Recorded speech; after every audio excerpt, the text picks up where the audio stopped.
क्या आपको पता है श्री बांके बिहारी जी के हाथों में बांसुरी क्यों नहीं है और उनकी प्रकटने की कथा क्या है? तो आइए जानते हैं। श्री बांके बिहारी जी का प्राकट्य मार्गशीर्ष मास की शुक्ल पंचमी तिथि को बड़े धूमधाम से मनाया जाता है। वे स्वामी हरिदास जी के माध्यम से प्रकट हुए थे। स्वामी हरिदास जी, जो प्रसिद्ध संगीतज्ञ तानसेन के गुरु थे, अपनी मधुर आवाज से श्री कृष्ण के हृदय को आकर्षित करने में सफल हुए। उन्होंने 12 साल तक निधिवन में भजन गाए और अपना पूरा जीवन बिहारी जी के चरणों में लगा दिया, जिससे श्री कृष्ण ने स्वयं श्री बांके बिहारी जी के रूप में प्रकट होने का निर्णय लिया।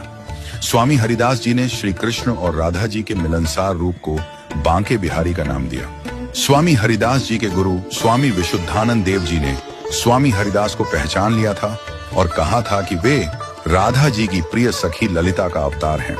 जब श्री बांके बिहारी जी प्रकट हुए तो उनके साथ राधा जी भी थीं। राधा जी ने स्वामी हरिदास से कहा कि वह उनकी सेवा करें, लेकिन स्वामी हरिदास जी का शरीर वृद्ध था और वह दोनों की सेवा एक साथ नहीं कर सकते थे। तब राधा और कृष्ण दोनों एक साथ समाहित हो गए। इसके बाद स्वामी हरिदास जी ने एक आकार में सेवा करने की विधि की शुरुआत की। अब बात करते हैं कि श्री बांके बिहारी जी के हाथ में बांसुरी क्यों नहीं है। इसके पीछे कारण यह है कि स्वामी हरिदास जी ने उन्हें एक बालक रूप में देखा और ये सोचा कि अगर श्री कृष्ण दिन भर बांसुरी बजाएंगे तो थक जाएंगे। इसलिए श्री बांके बिहारी जी केवल शरद पूर्णिमा के दिन ही बांसुरी धारण करते हैं। एक और रोचक तथ्य ये है कि बांके बिहारी जी के मंदिर में मंगला आरती नहीं होती।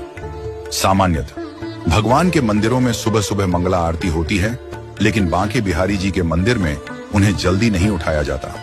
ये कहा जाता है कि रात को रासलीला करने के बाद भगवान को विश्राम दिया जाता है और इसलिए उन्हें सुबह जल्दी नहीं उठाया जाता। केवल जन्माष्टमी पर उनकी मंगला आरती की जाती है। आपने देखा होगा कि श्री बांके बिहारी जी का रूप त्रिभंग होता है, जिसका अर्थ है कि उनका शरीर कमर से टेढ़ा और चरणों से मुड़ा होता है।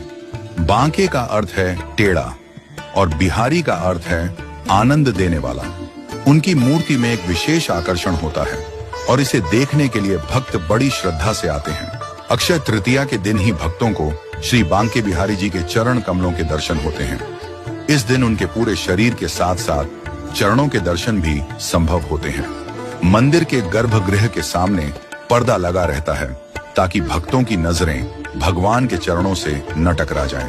एक दिलचस्प कथा भी है कि एक भक्त जो भगवान के दर्शन कर लौट रहा था, भगवान के प्रति अपने प्रेम में रोने लगा। भगवान बांके बिहारी जी ने उसकी भावना को समझा और मंदिर के पर्दे के पीछे से उसकी श्रद्धा के अनुसार निकल पड़े। अगर ये दिलचस्प कथा आप सुनना चाहते हैं तो कमेंट बॉक्स में बांके बिहारी लाल की जय अवश्य लिखें।